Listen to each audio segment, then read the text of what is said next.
Hello everyone, welcome to cric Vidya podcast.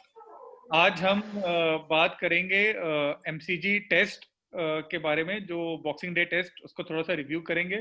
और फिर हम जो नेक्स्ट मैच है इंडिया का ऑस्ट्रेलिया के साथ सिडनी में, उसके बारे में बात करेंगे एंड डिस्कस करेंगे कि कैसी चीज़ें हुई हैं और क्या आगे होगा। इसके लिए हमारे साथ है हमारे क्रिक विद्या के colleague Manju at falling sweep, and उसके बाद हमारे स्पेशल गेस्ट हैं जो कि आप लोग सब जानते हैं, इनका कोई इंट्रोडक्शन की जरूरत नहीं है और ये हमारे साथ आ भी चुके हैं काफी बार। Saurabh Sanyal. Hello hello Saurabh, welcome. Thank you so much Yasir भाई। काफी दिनों बाद आप लोगों से बात हो रही है और इससे अच्छी बात क्या हो सकता है कि हम लोग आज इंडिया ऑस्ट्रेलिया के सेकंड टेस्ट को पहले क्या हुआ नहीं हुआ देख के and then will move on to perfect third one. Perfect. Thank you so much. Thanks Manju भाई। थैंक्स अजम। सौरभ, मैं आपसे फर्स्ट स्टार्ट करूंगा। पहले थोड़ा सा लेटेस्ट न्यूज जो है आज का, वो एक बार डिस्कस करें कि आज सुबह सुबह अपडेट आया कि केएल राहुल को रिस्ट इंजरी हो गई है और वो उनको वापस भेज दिया गया है टू वापस जाएंगे इंडिया।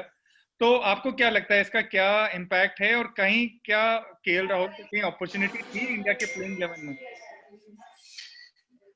देखा जाए तो सबसे बड़ी बात यह है कि जो मैंने एक ट्वीट भी किया था कि KL Rahul at this moment with the current form जो दिख रहा था कि केएल राहुल एक ऐसा बंदा है जो शायद सारे वनडे T20 और टेस्ट मैच खेलेंगे। Fortunately I don't know, backlash काफी ज्यादा हुआ एंड शायद मीडिया को देख के नॉन देख के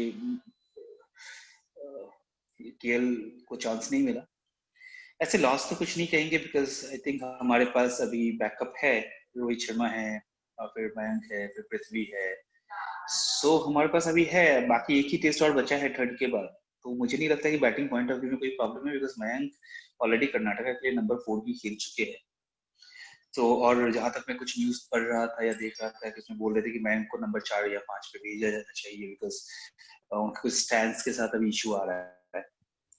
सो मैं तो इतना कहूंगा केएल का ना खेलना टेस्ट में मुझे थोड़ा सा आश्चर्य लगा और सोशल मीडिया पे उसका बैकलैश जो भी हुआ as a T20 player I am personally मुझे इस चीज पे बिलीव एक्सक्यूज मी, मैं इस पे बिलीव नहीं करता है। मुझे लगता है कि केएल राहुल में काफी ज्यादा प्रतिभा है और उनको टेस्ट में मौका मिलना चाहिए क्योंकि ठीक है ओपनर ना सही, विहारी की जगह पे शायद as a number 5 number 6 because जिस तरह के वो शॉट मारते हैं, जिस तरह वो पुल मारते हैं, काफी काफी इंपॉर्टेंट था। और उनका लॉस इंडिया को लॉस नहीं होने वाला फॉर श्योर क्योंकि अगला अभी एक सीरीज अभी इंडिया में ही है जिसमें उनके खेलने के चांसेस नजर आते।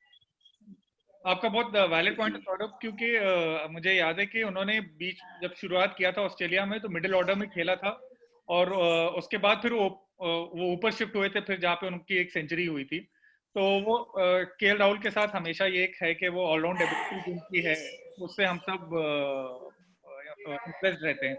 और मंजू, मैं आपके पास। एक बात मैं हाँ एक बात आई एम सॉरी, हाँ। एक बात मैं ऐड करना चाहूंगा यार। जब 2014 में वो खेल रहे थे 2014-15 की सीरीज में तक अगर आप उनका पैटर्न देखोगे इवन दो वो सनराइजर्स के साथ थे 2014 से पहले, तो he was a very classy kind of batsman, very classy.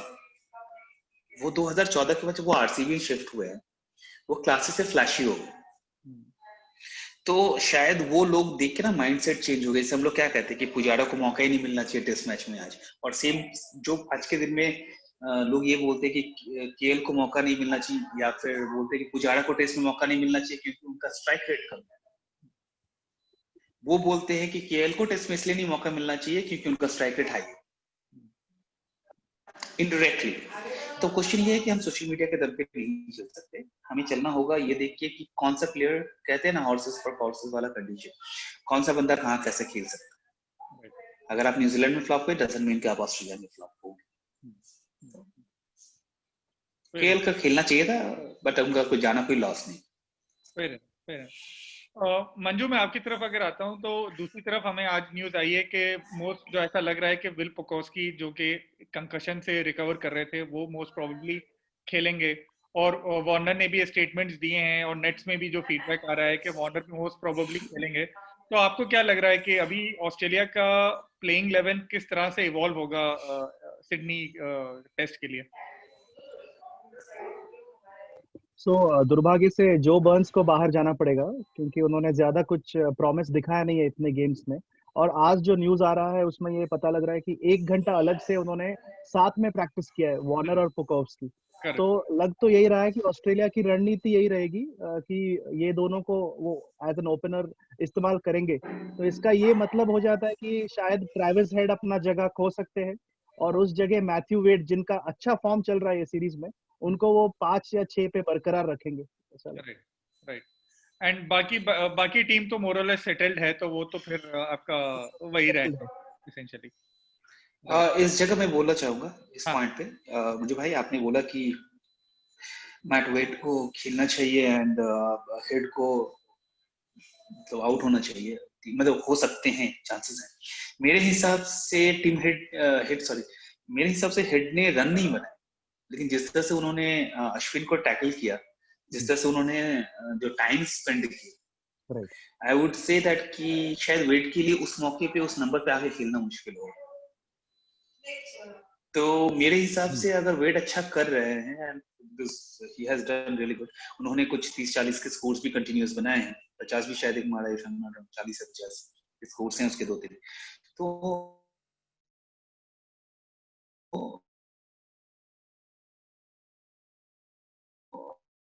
मुझे नहीं लग रहा है if I am not wrong Cameron green जा सकते हैं, क्योंकि उनकी बैटिंग भी अच्छी लगी, बट अगेन एक्सपीरियंस मैटर्स उस पॉइंट ऑफ व्यू में, क्योंकि उनकी बॉलिंग में मुझे टेस्ट मैच में उतना कुछ जान नहीं लगा। लोग कह रहे हैं काफी अच्छे, शायद एक्सपीरियंस के साथ अच्छे होंगे, वो अभी 22-23 साल के लड़के तो शायद अच्छा करेंगे, लेकिन मिडिल ऑर्डर को अगर उनको सशक्त और मजबूत करना है तो उनको ग्रीन के जगह पे, क्योंकि मुझे जहां तक लाबिशाने कैन बॉल कर सकते हैं, चाहे तो डेविड वार्नर भी 5-7 ओवर कर सकते हैं, स्मिथ भी 3-4 ओवर, उनको सिर्फ 10-12 ओवर का एक ओवर चाहिए, लेकिन जहां तक अभी तक बहुत सारी मैचेस चली है, कोई भी ओवर मोर देन 100 गया नहीं। और चूंकि वहां बारिश होने के चांसेस हैं, क्लाउडी है सिडनी फॉर नेक्स्ट 3-4 डेज, तो आई डोंट थिंक सो कि बैट बॉलर भी इतना थकेंगे। सो मुझे नहीं लगता है कि कैमरन ग्रीन मतलब हेड को जाना चाहिए, लेकिन ट्रेविस हेड के जगह पे, बट अगेन मैनेजमेंट कुछ और ही सोचता है, हम कुछ और सोचते हैं। नहीं, और फेयर पॉइंट है। मैं आई रिमेम्बर जब मैंने वो ये जो अमेज़न प्राइम पे जो टेस्ट वाला डॉक्यूमेंट्री है वो देखा था, तो उसमें आई थिंक लैंगर का कई फीडबैक था कि वो ट्रेविस हेड में बहुत पोटेंशियल देखते हैं, तो मे बी वो कई सब्जेक्टिव शायद डिसीजन मेकिंग आ जाए और वो ओवरवेट प्रेफर कर लें, बट हाँ वो एक क्वेश्चन मार्क रहेगा। हाँ, कैमरन ग्रीन के बारे में भी एक प्रतिक्रिया आ रही है मीडिया में, कोच द्वारा आ रही है कि वो ऐसा चाहते हैं कि अगर वो अच्छा बॉलिंग कर सके और एज अ बॉलर ही उनका चयन होगा टीम में। तो ये भी एक स्टेटमेंट आ रहा है, तो शायद ज्यादा कॉन्फिडेंस नहीं दिखा रहा है ग्रीन में। तो जैसे सौरभ सर ने कहा, तो हो सकता है कि कैमरन ग्रीन रिप्लेस हो सकते हैं। लेकिन मंजू भाई, हम लोग सेम कंडीशन, आई थिंक अगर ये ऑस्ट्रेलिया मीडिया बोलती है ऐसे, तो मुझे लगता है कि एक अच्छा ऑलराउंडर, जो मैं हमेशा डिफाइन करना चाहूंगा यार, एक अच्छा ऑलराउंडर जो बैटिंग और बॉलिंग में दोनों में एक बैठा, जरूरी नहीं है आप हमेशा आके विकेट लेके जाओ, जरूरी नहीं है आप हमेशा आके एक हर मैच में 100 का स्कोर मारो, एक स्टेबिलिटी चाहिए। तो कैमरन ग्रीन जहां तक मुझे देख के लगा है अभी तक, माइट बी T20s में अच्छा करे, वनडेज में 4-5 ओवर कर लिया हमारे हार्दिक पांड्या जैसा, but his batting is really good.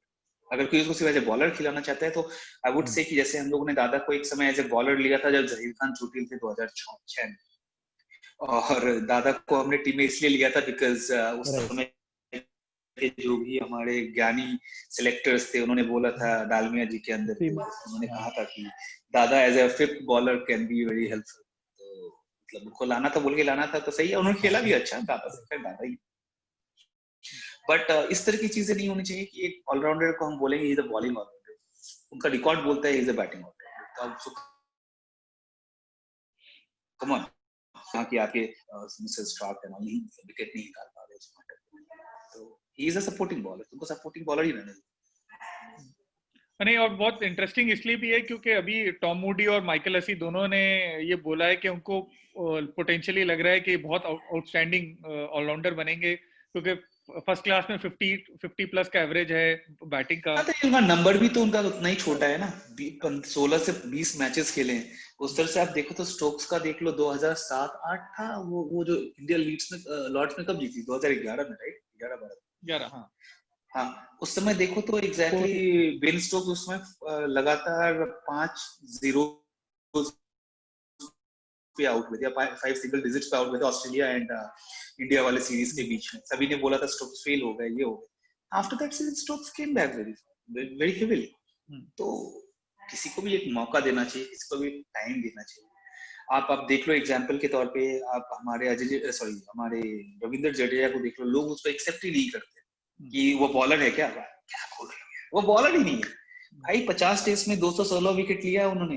India के किसी भी एवरेज का दिखा दो, जो बॉलर एक टेस्ट एवरेज टेस्ट में 4 से ऊपर है, 3.5 से ऊपर रहे, उसे वेरी गुड बॉलर कहा जाता है, वेरी गुड और ग्रेट बॉलर कहा जाता है। 50 टेस्ट में जिस बंदे ने आपको 214 या 216 विकेट दिए हैं, एवरेज ऑफ 24, वर्ल्ड के किसी भी टीम में उनकी जगह एवं ही बन जाती है। आप उनको बोल रहे हो कि he should not play as a bowler और एज ए बैट्समैन, जो कि लास्ट 2018 से अभी तक का उनका हाईएस्ट एवरेज रहा है, 47.58 के आसपास का एवरेज रहा है। बॉलिंग में 25 का एवरेज रहा है। और आप बोल रहे हो कि वो ऑलराउंडर शायद नहीं है, लोग बहुत सारे लोग बोलते हैं कि वो नहीं है। तो क्वेश्चन वही है, कैमरन ग्रीन को भी अगर अच्छा बनना है तो कहीं से अच्छा ये हो कि वो ट्राई करे कि साउथ अफ्रीकन से, जिम्बाब्वेन से, इन लोगों से टच में रहे, जैसे जैक स्कैलिस हो गए, इस तरह के बंदों से टच में रहे तो शायद काफी अच्छा करेंगे। अगर ये किसी प्रीमियम एंड प्राइम बैट्समैन के साथ बात करेंगे वो, या बॉलर के साथ बात करेंगे वो, तो वो फिर उनके कैरियर में हो नहीं सकता ये जो आज हम मिशमार्च के साथ देख रहे हैं। राइट। मंजू, मैं आपकी तरफ आता हूँ, तो अगर आप इंडिया का प्लेइंग 11 आपको डिसाइड करना हो, और स्पेशली अब रोहित शर्मा हैं वाइस कैप्टन घोषित हो गए हैं, तो आपको क्या लग रहा है हमारा प्लेइंग 11 क्या होगा इंडिया का? तो नंबर 3, 4 और 5 तो मैं सेम रखना चाहूंगा पिछले गेम जैसे। तो वो हमारे 3 मेन स्तंभ, पुजारा, विहारी एंड रहाणे। सो मैं as like I for once would like to have one more chance, and openers में we can see Rohit Sharma and Shubman Gill walk out to open the batting. So order का ऐसे रहेगा। एंड अभी भी मैं अश्विन और जडेजा दोनों को ही खिलाना चाहूंगा for their batting and also की डेफिनेटली बॉलिंग में तो द 5 बॉलर थियरी उसका मैं जरूर साथ देता हूँ। तो वो है। तो एंड आपका रही बात एक सीमर की रहती हाँ, है, तो शायद मुझे लगता है शार्दुल को मौका मिलेगा ऐसा लगता है, but I may be wrong. So देखते हैं कि मिलता है मौका। सौरभ, आपका क्या व्यू है इस पे? एक तो ये भी आप फीडबैक देना कि पुजारा के जहाँ पे रोहित शर्मा को हमने वाइस कैप्टन बनाया है, एंड दूसरा कि आपको क्या लग रहा है हमारा प्लेइंग 11 कैसे दिखेगा सिडनी टेस्ट के लिए? देखो, नो डाउट रोहित शर्मा का क्रिकेटिंग ब्रेन काफी अच्छा है, ये हम नहीं सारे लोग बोलते। और चेतेश्वर पुजारा का जहां तक है, उन्होंने कभी इंटरनेशनल लेवल पे आई डोंट नो, मतलब इंडिया के लिए कभी वाइस कैप्टनसी किया या ना किया वो मुझे पता नहीं। उन्होंने कितना हेल्प किया सेकंड टेस्ट मैच में एज ए वाइस कैप्टन, क्योंकि वो काफी शांत प्लेयर है। But in the case of Rohit Sharma सबसे अच्छी बात है कि वो प्लेयर्स को जानते हैं, वो गट फीलिंग वाले हैं। जो अगर प्लेयर है, अगर उनको लगा कि बच्चा अच्छा करेगा तो इस बच्चे को खिला। तो मुझे जहां तक लगता है वाइस कैप्टनसी तो उनको मिलनी थी, शायद कैप्टनसी मिलनी होती अगर रहाणे सेकंड टेस्ट हार जाते, तो शायद कैप्टनसी डायरेक्ट मिल जाती उनको, जैसा कि ऐसा र्यूमर था। और जहां तक रही first test third test match में, तो लोग बोल रहे हैं बिहारी को खराब नहीं है, बिहारी ने ये नहीं किया। बिहारी, आई अंडरस्टैंड, बिहारी ने ऐसा कुछ भी नहीं किया कि उसको हटाया जा सके, ऐसा कुछ भी नहीं किया सिग्निफिकेंटली कि उनको रखा भी जा सके। आप अगर देखोगे कि टॉप ऑर्डर में अगर आप मयंक को बोलोगे कि हटा देना है, तो फिर मयंक के साथ काफी नाइंसाफी होगी, क्योंकि खुदा ना खास्ता अगर मान लो कि यहाँ रोहित 25-30 रन मार ले और शुभमन गिल फिर से 40-50 मार ले, जरा सोचो इंडिया और इंग्लैंड के मैच में जो एक पाटा विकेट पे मैच होगा, चेन्नई पे मैच होगा, यहाँ होगा, वहां होगा, वहां मैंक को मौका नहीं मिलेगा जहां मैंक को मौका सबसे ज्यादा मिलना चाहिए। इमेजिन विहारी को, जहां तक बात है विहारी की, तो नंबर 5-6 पे अगर कोई फ्लॉप होता है, और जहां तक अभी तक जडेजा और अश्विन की बात है, तो मुझे तो नहीं लगता है कि आप किसी भी जगह पे पूरे इंडिया में, आप वर्ल्ड में चले जाओ, आपके पास अगर जडेजा जैसा ऑलराउंडर है, अश्विन जैसा बॉलिंग ऑलराउंडर है, जो कि 30-40 रन ये लोग ऐड कर सकते हैं एडिशनली, 40-50 रन ऐड कर सकते हैं नंबर 7 नंबर 8 पोजीशन के लिए टुगेदर। मुझे नहीं लगता कि आप 4 बॉलर से खेलना चाहोगे कभी भी, क्योंकि लोग कितना भी बोले जडेजा की बॉलिंग बैटिंग अच्छी हुई है, अश्विन का बैटिंग सही है, तो 5 बॉलर तो खेलेंगे इंडिया, क्योंकि सिडनी के ऊपर हमारा मिथ भी है कि इंडिया सिडनी में अच्छा खेलता है, या सिडनी का मतलब ओ माय गॉड, जब भी हम सिडनी की बात करते हैं हम सोचते हैं वाह बच गए हम, तो यार सिडनी में तो हम खेलना चाहते हैं, एक्चुअली हमारा रिकॉर्ड सिडनी में बहुत खराब है, हम सब जानते हैं। लास्ट टाइम भी हमने ड्रॉ करवाया था 2000, हम लोग जीतने के आसपास आते आते हम लोग वहां रुक जाते हैं, लेकिन क्या होता है हमको वहां से स्टार मिलता है अनफॉर्चुनेटली। और सिडनी हमेशा लास्ट मैचेस हुआ करता था, 4th सीरीज हुआ या 3rd मैच हुआ, तो वो कुछ इस तरह का हुआ करता था कि लास्ट मैच सीरीज हुआ करता था। इस बार शायद 3rd टेस्ट मैच हो रहा है सिडनी में, तो जैसे लक्ष्मण आए थे 99 से, फिर हमारे ये लास्ट मैच में हमारे पंत जी आए थे 150 प्लस करके आए थे, 81 करके जडेजा जी आए थे, वहां बॉलिंग भी ठीक ठाक कर ली, कुलदीप यादव जी भी आ गए थे, तो वहां असिस्टेंस रहेगा पूरे, आई थिंक पूरे ऑस्ट्रेलिया में नहीं, आज के दिन में पूरे वर्ल्ड में स्पिन का असिस्टेंस रहेगा, बिकॉज आज हम लोग इतना फास्ट फॉरवर्ड हो गए ना कि हम लोग स्पिन खेलना ही नहीं जानते, वो सिर्फ मारना जानते हैं, T20 की तरह मारना जानते हैं, वहां शायद स्पिनर्स ना चले, लेकिन जहां आपको 20 ओवर में से 50 रन मारने हैं, 70 रन मारने हैं ना भाई, वहां स्पिनर आपको लेके ही जाएगा, क्योंकि स्पिनर को डर नहीं है, आप कितना भी मार लो, क्योंकि मेरे पास पीछे भी बंदे हैं खड़े। क्वेश्चन ये, और ऑस्ट्रेलिया का ग्राउंड भी बड़ा है, तो पेसर से कहीं अच्छा स्पिनर होगा, अगर आपका क्वालिटी पेसर नहीं है तो आप स्पिनर के साथ जाना। अब क्वालिटी स्पिनर, अभी हमारे पास ये दोनों क्वालिटी स्पिनर है भाई, कोई माने ना माने, Jadeja Ashwin world class spinner है, प्रूवन स्पिनर है, आप उनके रिकॉर्ड्स देख लो। इंडिया ऑस्ट्रेलिया साथ में कोई फर्क नहीं पड़ता, इस तरह हम बोल सकते हैं कि हेजलवुड इंडिया में कितना विकेट लिया है, कंटिनेंट में कितना, एशियन कंटिनेंट में कितना लिया है, ऑस्ट्रेलिया में लिया है, तो उसी तरह से बात होगी। मैगरा ने 1-7 के बैट्समैन का ज्यादा विकेट लेते हैं, और 7-11 में उनका ratio of the wicket is very less, तो हम ये नहीं कह सकते हैं कि नंबर 11 से ओपनिंग करवा दो। तो सेम कंडीशन मैं जहां तक देखना चाहूंगा, I would love to go ahead with Mayank, Shubman, Rahul, sorry Rohit, Pujara number 4 खेल सकते हैं पहली बार, कि थोड़ा उनको भी रिलैक्स हो जाएगा, ये ओपनर के बदले में आते आते वो भी थक गए होंगे, थोड़ा सा उन्हें भी थोड़ा टाइम दे दूंगी कि last time I think openers थोड़ा चल रहे थे, मतलब 10-12 ओवर के बाद उनको आना पड़ रहा था, इस बार वो दूसरे ओवर में आ जाते, 5वें ओवर में आ जाते, तो नंबर 3 पे रोहित को डाल लो, नंबर 4 पे इसको डाल, Bihari, there is no personal enmity, there's nothing like that, लेकिन अगर जो अभी करंट सिचुएशन देख रहे हैं, उसमें एक एक्यूरेट बैट्समैन चाहिए, करेक्ट बैट्समैन, सॉलिड बैट्समैन, धांसू बैट्समैन। सो नंबर 5 में अगर आप विहारी को देख लो और हमारे रहाणे को देख लो, क्वाइट ऑब्वियस हम रहाणे के साथ ही जाएंगे, तो हो गया ना बात। हम पोजीशन वाइज पे जाएंगे, हम ये नहीं देखेंगे कि विहारी को हमने टीम से निकाला है या ड्रॉप किया, हम ये देखेंगे किसकी पोजीशन बनती है। अगर रोहित शर्मा वाइस कैप्टन है तो रोहित शर्मा खेलेंगे, उनके वो बैट्समैन की जगह पे ही आएंगे, और वो बैट्समैन सिर्फ एक ही होगा। मैंक को मिलना चाहिए मौका मेरे हिसाब से, बिकॉज मैंक पे आपने 2 साल इन्वेस्ट किया है, उन्होंने 2 डबल सेंचुरीज मारी हैं, उनमें उनको इंग्लैंड के अगेंस्ट में खेलना है, अगर वो सीरीज मिस कर जाएंगे तो शायद वो अपनी जिंदगी का सब कुछ मिस कर जाएंगे, क्योंकि फिर उनको मौका ही नहीं मिलेगा। शुभमन जिस तरह से इंडिया में खेलेंगे, क्वाइट ऑब्वियस वो नया बंदा है, 30-40 में मारेगा तो लोग अप्रिशिएट करेंगे। तो मेरे हिसाब से विहारी आएंगे, रोहित आएंगे, और कोई चेंजेस नहीं। हाँ, एक बॉलर का जो चेंजेस है, मैं अगर आई थिंक मंजू भाई ज्यादा अच्छा जानते हैं, आई थिंक नट्टू के बारे में इतना जानता हूँ कि चूंकि सिडनी है, थोड़ा सा पॉट पिच टर्न भी कर सकती है 4th डे के ऊपर, वो थोड़ा कटर भी डालता है, 140 में बॉल भी करता है। अब मुझे सिर्फ इतना देखना है कि वो इन स्विंग करवा पाता है कि नहीं, वो शायद नहीं, मुझे उतना नहीं पता है उसके बारे में कि रेड बॉल से वो कितना इन स्विंग, हल्का सा भी लाइन को अगर डिफर भी, मतलब वो स्ट्रेट भी कर लेता है, तो मैं क्योंकि मैं नटराजन के साथ, क्योंकि you will get like 3 different kind of bowler.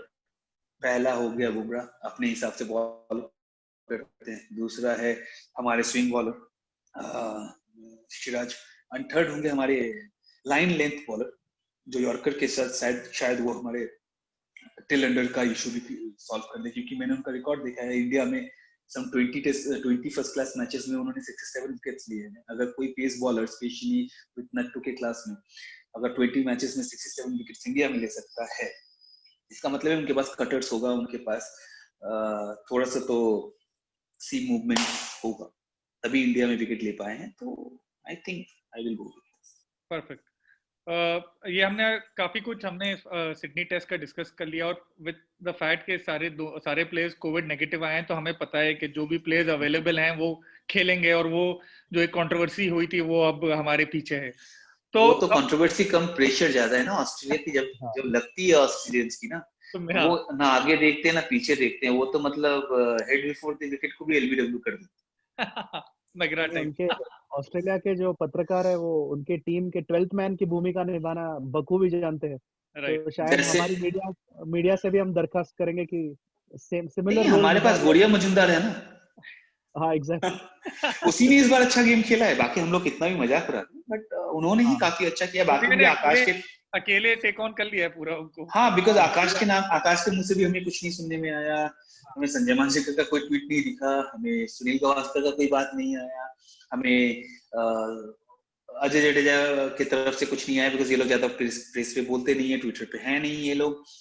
लेकिन फिर भी जहां तक मैं एक्सपेक्ट कर रहा था कि आकाश चोपड़ा को खुल के आके बोलने का, because he is having his own podcast, तो कम से कम उस पर कुछ बोलना चाहिए था उनको, उन्होंने भी नहीं बोला। बट अगेन जहां कोई कुछ नहीं होता, हमारे पीछे ना एक 1.39 बिलियन पीपल है, उनके वो एक दो जो भी रिपोर्टर कुछ भी बोल ले, उनका सीईओ हमारे साथ बोलेगा, क्योंकि अल्टीमेटली उनको पैसे चाहिए।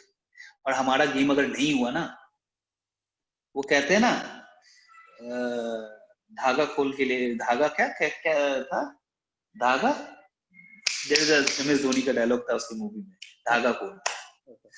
और ये हमारे मूवीज में ना कि कितने भी धागे खोल लो भैया, घोड़े तो अपने ही रन होंगे, तो अब उसका टेंशन नहीं है। We are very friendly, Australians are very very friendly, because 15 crore का मामला है। परफेक्ट। तो अब हम थोड़ा सा ज्यादा टाइम नहीं लेंगे, लेकिन थोड़ा सा हम लोग जो टेस्ट मैच गया था उसको भी डिस्कस कर लेते हैं, क्योंकि बहुत क्रूशियल मैच रहा है, एंड आई थिंक इंडिया की इतिहास में और हिस्ट्री में ये एक क्रिटिकल मैच रहेगा, क्योंकि जिस कॉन्टेक्स्ट में जिस तरीके से ये लोग वापस आए, शायद इंडियंस खुद नहीं एक्सपेक्ट कर रहे थे, ऑस्ट्रेलियंस भी नहीं एक्सपेक्ट कर रहे थे। तो एक ये रिमार्केबल कमबैक था। तो मंजू, मैं आपसे बात करता हूँ, पहले स्टार्ट करता हूँ, आप रहाणे की लीडरशिप और उनकी एबिलिटीज पे आपका क्या व्यू रहेगा? क्योंकि काफी Australian media including Ian Chappell ने सीरीज होने से पहले भी कहा था कि रहाणे जो है बहुत अच्छे कप्तान हैं और बहुत अच्छे लीडर हैं। यही मैंने जाना कि उनका एक अपना अंदाज है लीडरशिप का। तो भले ही अभी कोहली छुट्टी पर है, पर उन्होंने अपना रोल बखूबी निभाया है रहाणे ने। और स्पेशली जो बॉलिंग के चेंजेस, बॉलर से जो बात करना, जो फील्डिंग लगाना, और दूसरा है कि फील्डिंग में जो बदलाव है उन्होंने इंटेलिजेंटली किया है, सही समय पर, और ज्यादा ऐसे बॉल के पीछे नहीं गए, फॉलोइंग नहीं किया, और ऑब्वियसली अपना रोल भी गली में रहते हुए टीम को मोटिवेट किया। तो वो सब काफी पॉजिटिव्स निकल के आए हैं ये गेम से, कैप्टेंसी के मामले में। रन तो उन्होंने बनाए हैं, वो तो एक के मैच है, तो उन्होंने जो अजिंक्य रहाणे के नॉक को अमंग द टॉप 5 रेट किया है। तो ये सब सुन के भी बड़ा अच्छा लगता है कि सही दिशा में चल रही है टीम। इवन कोहली ना भी रहे तो भी अभी के लिए सही दिशा में चल रहे हैं हम लोग। बिल्कुल बिल्कुल। सौरभ, अब मैं आपके पास अगर आता हूं, तो जो टीम कॉम्बिनेशन इंडिया ने खिलाया था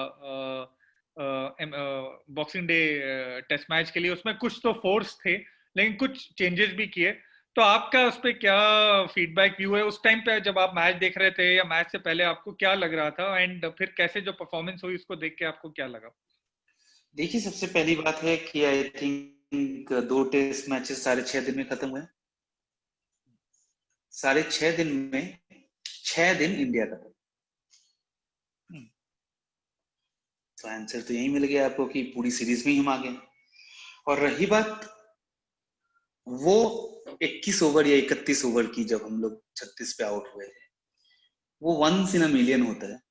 ऑस्ट्रेलिया भी जा चुके हैं उस रास्ते से 1900, साउथ अफ्रीका भी जा चुकी है, न्यूजीलैंड भी जा चुकी है, और ऑस्ट्रेलिया तो रिसेंटली आई गई हुई है इसमें। 36 पे नहीं था, लकीली वो 50 54 60 तक गए 2-3 साल पहले भी। और जब वो 2-3 4 साल पहले जब क्रिस ब्रॉड ने, सॉरी क्रिस स्टुअर्ट ने अच्छी खासी बॉलिंग करके उनकी कमर तोड़ी।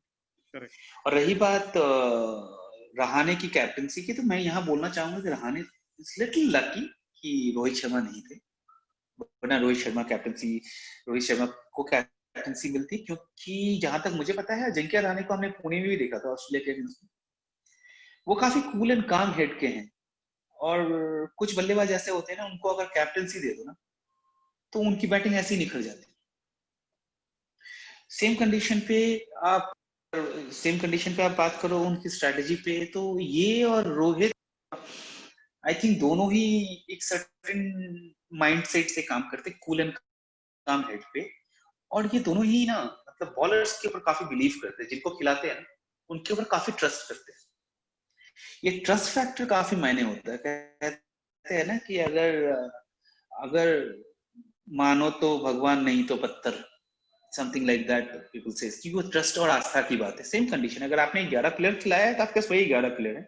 क्योंकि हमने भी लास्ट टाइम जब बात किया था हम लोगों ने सेकंड टेस्ट से पहले, तो हम लोगों ने यही डिस्कस किया था मंजू भाई हम सब ने, कि उमेश को ही मौका मिलेगा। और किस्मत खराब इंडिया की यही पहले टेस्ट में शमी गए, उमेश गए।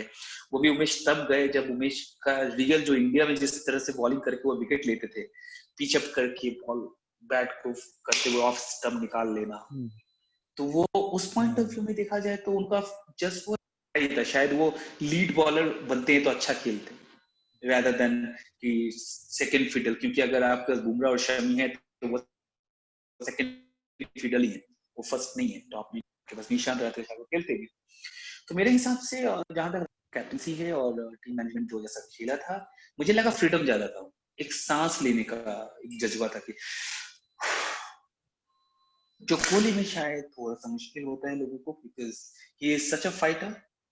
आई वुड लाइक टू, मतलब मैं यहाँ एक चीज बोलना चाहूंगा कि एक एक एक कनेक्ट करना चाहूंगा वेस्ट इंडियन क्रिकेट से, कि जब वेस्ट इंडियन क्रिकेट अपने ढलान पे थी, उन टॉप रैंक में थे ना वो लोग, सोवर्स थे, ये सब सिलेक्शन कमेटी के हेड हुआ करते थे उससे। तो जब वो लोग हेड हुआ करते थे, जो टॉप मोस्ट बैट्समैन थे, उनको अपने कैलिबर का बंदा चाहिए होता। प्रॉब्लम होती है कि हर किसी के जनरेशन में गैप होता है। जैसे हमारे पास लेट 80s के बाद 96 तक हमारे पास प्रॉपर बैट्समैन नहीं थे। Till the time we didn't get the Dravid, Ganguly, Lakshman now in 96. उससे पहले हम लोग अगर 120 पर 8, 96 पर 1 है तो 120 पर 8 भी होते। कोई कबार कामली आ जाते थे, कभी कभी आमरे आ जाते थे, कभी कभार जडेजा टेस्ट में आ जाते थे। ऐसा नहीं कह सकते कि ये चार एक साथ खेलेंगे और अच्छा खेलेंगे। जैसा अभी भी देखो, अभी हमारे मिडिल ऑर्डर में भी देखा जाए तो 3-4 बैट्समैन। इसलिए मैंने बोला कि क्या हम बिहारी को रेट करते हैं मयंक से ज्यादा इन टर्म्स ऑफ उनके अपने अपने पोजीशन पे, या फिर उस पोजीशन पे अगर हम रहाणे को लाते हैं, क्या हम रहाणे को बिहारी को रहाणे के पोजीशन पे लाते हैं? क्योंकि हम सब जानते हैं कि बिहारी काफी अच्छे, बहुत अच्छे प्लेयर हैं, इंडिया के लिए आगे खेलेंगे भी। लेकिन जहां तक खेलने की बात है और पोजीशन की बात है, तो I think number 5 owned by Rahane. तो सेम कंडीशन, रहाणे की कैप्टनसी वो काफी अच्छी है, और ये दोनों मिलेंगे तो आई एम श्योर बॉलर और ज्यादा खुल के करेंगे। तो रहाणे ऑलवेज, मुझे लगता है कि ऐसे भी थोड़ा टाइम है वर्ल्ड क्रिकेट में और इंडियन क्रिकेट में कुछ चेंजेस देखने का। मैं बोलूंगा नहीं, वरना लोग इसको कंट्रोवर्शियल कर देंगे कि यू नो एग्जैक्टली। तो मैं बोलूंगा नहीं, बट अगेन टाइम है। मतलब आप अगर 5-7 साल कैप्टनसी कर लेते हो ना, तो आई थिंक सब जान जाते हैं आप कैसे कैप्टन। I agree. और एक इंटरेस्टिंग चीज थी कि इस टेस्ट मैच में कि दो डेब्यूटेंट्स थे जो उनकी परफॉर्मेंस हुई, एंड जिस तरीके से आप कह सकते हो कि एक ऑलमोस्ट रेडी प्लेयर्स आए थे, जिसमें दोनों गिल और सिराज, तो वो एक बहुत अच्छा देखने को था। क्योंकि बहुत बार हम लोग, बहुत इजी होता है क्रिटिसाइज करना कि अरे हमारे पास वो कभी डोमेस्टिक में ये इशू है, कभी ये इशू है, बट ये इसी डोमेस्टिक सेटअप से, इसी इंडिया ए के सेटअप से आए हैं और स्ट्रेट अवे परफॉर्मेंस दिखाई है। एंड वो बहुत बड़ा एक है कि इतने इंजरीज के बाद, इतने इश्यूज के बाद भी ऐसी स्ट्रॉन्ग परफॉर्मेंस आई है। मंजू में अगर आपके पास एक एक इम्पोर्टेंट एंड पॉसिबली क्वेश्चन ये है कि जिस तरीके से अश्विन की बॉलिंग रही है एंड उसका जो रोल रहा है इन कंट्रोलिंग जो दो मेन स्टेज थे ऑस्ट्रेलियन बैटिंग के, स्मिथ और लेबुशेन, तो उस पे आपका क्या व्यू है? क्या आपको लगा, कुछ डिफरेंट लगा है कि कैसे स्मिथ के बॉलिंग की गई है, कि कुछ फील्ड प्लेसमेंट अलग की गई है? वो आपको क्या इस पे होगा, कैसे अश्विन ने, एंड हमने इस मैच में देखा बुमराह ने भी रन कंट्रोल करके रखा है इन दोनों मेन प्लेयर्स को। तो मेनली अश्विन ने जो किया है अब तक, वो बैट्समैन के माइंड में चले गए हैं, like to a certain extent. तो के वो यही चाहते कि पहले 15-20 मिनट में मैं आऊं, थोड़ा हड़कंप मचाऊंगा, 1-2 रन यहाँ भाग लूंगा। तो मेनली बतौर कप्तान रहाणे और अश्विन ने वो कट डाउन कर लिया है। तो अगर आप राउंड द कॉर्नर देखेंगे तो हमेशा 2 खिलाड़ी अपने कंधे के पीछे मौजूद रहते हैं। तो ऐसे इसमें गलती होने की संभावना बढ़ जाती है, जैसे आपने आउट होना, बैट्समैन का स्क्वायर लेग को कैच दे देना, मतलब शुभमन गिल है कर जाना। तो ये सारी चीजें थोड़ा माइंड गेम्स के हिसाब से भारत ने काफी दी में, तो इसका आगे भी फायदा जरूर मिलेगा। तो अभी ये देखना होगा कि क्या ये स्मिथ टेक्निक में कोई तब्दीली करते हैं, कोई दूसरा स्ट्रेटजी के साथ आते हैं, या ऑफ साइड में शॉट मार करेंगे। क्योंकि ये बैट्समैन पहले आधे घंटे में शायद अपने पहले 10-15 ओवर में ड्राइव देते हैं जब तक फुल बॉल नहीं होती है। तो वो यही कोशिश करते हैं कि यहाँ कोने में, किनारे में 1-2 रन कहीं से। तो ये देखना अभी दिलचस्प रहेगा नेक्स्ट मैच में कि कैसा वो कमबैक करने आते हैं। Right, right. सौरभ, अगर मैं आपकी तरफ आऊं तो आपका इस पे क्या व्यू रहेगा? क्योंकि आज एक आर्टिकल भी था जिसमें सिद्धार्थ ने यही बोला है कि अश्विन ने कुछ बहुत ज्यादा अपने आप को चेंज नहीं किया, एंड 2018 के बाद अश्विन अपनी ही तरह से बॉलिंग कर रहे हैं। ऐसा नहीं है कि उन्होंने नेथन लायन की तरह देखा कि मैं आउटसाइड ऑफ स्टंप डालूंगा और स्पिन दूंगा। उन्होंने अपने स्ट्रेंथ पे ही खेला है, यानी कि मिडिल और लेग पे डाला है, एंड उसी में उन्होंने प्लानिंग अच्छी की जिससे ये आउट हुए। तो इस पे आपका क्या व्यू है कि कैसे ये एक बहुत बड़ा रीजन रहे इंडिया के सक्सेस का ऑस्ट्रेलिया में अभी तक? देखिए, सबसे बड़ी बात है कि अश्विन ने आई थिंक टेस्ट मैचेस वगैरह पे एक्सपेरिमेंट करना बंद कर दिया। जो उनका अपना लेग स्पिन करते थे या जब विकेट नहीं मिलता था तो फ्रस्ट्रेट हो जाते थे। थोड़ा एक्सपीरियंस हुआ, 34 साल के हैं, थोड़ा एक्सपीरियंस हुआ है, थोड़ा एक्सपीरियंस है उनके पास। इन सब कंडीशन से उनका काफी इम्प्रूवमेंट हुआ है। और बॉलिंग जहां तक है, आप बात कर रहे हो, तो उनकी बॉलिंग काफी लाइन लेंथ काफी अच्छी है। उन्होंने अपने स्टॉक डिलीवरीज पे काफी ज्यादा काम किया है, रादर देन दूसरा तीसरा चौथा। उन्होंने जो उनकी पॉजिटिविटी है, जो वो 2-3 बहुत अच्छी बॉल करते हैं, वो उनके ऊपर ज्यादा कॉन्सेंट्रेट किया, जिसके कारण उनकी बॉलिंग काफी अच्छी हुई है। और उनकी बॉलिंग हमेशा ही अच्छी थी। और वो ये किया, 2 टेस्ट मैच खराब होना किसी बॉलर की बड़ी बात नहीं। लायन को भी कहाँ मिल गया 2-3 विकेट, देख लो तो पूरे सीरीज में लायन को भी उतनी विकेट नहीं मिली, जबकि वो उसकी बॉल ज्यादा टर्न की है अश्विन से, उसके बावजूद भी। और जहां तक आपका बात था, वो जो अपने मंजू भाई से पूछा था सिराज को लेके या फिर हमारे शुभमन गिल को लेके, तो आपको ये भी देखना पड़ेगा कि इंडिया जो है, टीम काफी चेंज हो गई है। पहले क्या होता है, सिर्फ रणजी खेलेंगे, साल 2 साल में एक बार न्यूजीलैंड जाएंगे, 3 साल में ऑस्ट्रेलिया जाएंगे, इंग्लैंड जाएंगे, हो गया। अब देखो तो हर साल में एक ही साथ 3 टीम विजिट करती है, ऑस्ट्रेलिया, न्यूजीलैंड। एक टीम इंडिया यहाँ खेल रही होती है, इंडिया की दूसरी टीम ऑस्ट्रेलिया में खेल रही होती है, सीनियर भी वहां खेल रहा होता है, जिसके कारण हमारे रणजी ट्रॉफी मैचेस में काफी ज्यादा प्रेशर आ जाता है कि क्वालिटी, हम लोग बोलते हैं क्वालिटी टीम नहीं बन पाती है, क्योंकि उसी टाइम पे सारे जगह का क्रिकेटिंग कैलेंडर शुरू होता है और इंडिया से भी लोग जाना शुरू करते हैं। सिराज को देख लो, जहां तक सिराज की बात है, सिराज को हम हमेशा बोलते हैं वो रेड चिली बॉलर, जैसे श्रीशंत के बारे में बोला करते थे, he is a more like a test bowler rather than a one day Siraj is the same thing. He's having pace, he's having swing, he's having like the seam abilities. सही runner है, बंदा अभी यंग है, और उसके wickets भी India में 3.5+ wickets पर फर्स्ट क्लास है. सो और ऊपर से उसने आईपीएल खेला है, फिर काफी सारे ऑस्ट्रेलिया में जाके खेल के आया था लास्ट ईयर भी इंडिया के साथ. तो ये सब सारी चीजें रहेंगी. और शुभमन गिल तो खैर अंडर 19 खेल के आए हैं. He was a rock star player. He always get an opportunity with India. एक साथ अपॉर्चुनिटी मिलता आया है उनको. और इंडियन सब कॉन्टिनेंट में उनका रिकॉर्ड माशाल्लाह है. 67 का है ना उनका, 68 का आई थिंक उसका एवरेज है 23 फर्स्ट क्लास मैचेस में. 200, 290 या 270 उसका हाईएस्ट स्कोर है. मतलब वो टिक भी सकते हैं. स्ट्राइक रेट 60 के प्लस है, मतलब हिट भी करते हैं. और एक बहुत अच्छा चीज हमने देखा है कि वो हिट ही नहीं करते हैं, वो रन के लिए दे जाते हैं. मतलब he goes for single double. सिर्फ चौवे छक्के पे नहीं जाते, सिंगल डबल पे भी जाते हैं, जिससे कि उसका स्ट्राइक रेट बना रहता है.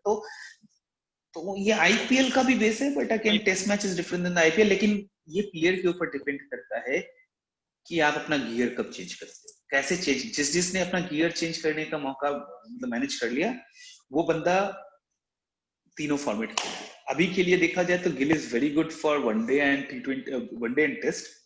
T20 में शायद एक और दो टाइम आएगा जब वो T20 में खेलना शुरू करेंगे, जब उनका आर्म मसल्स एंड ये सब प्रॉपर होगा, सो दैट कि फ्री आर्म. जैसे हम लोग कोहली, आई रिमेम्बर कोहली 2008 में उनको मारने में नहीं होता 2009 तक.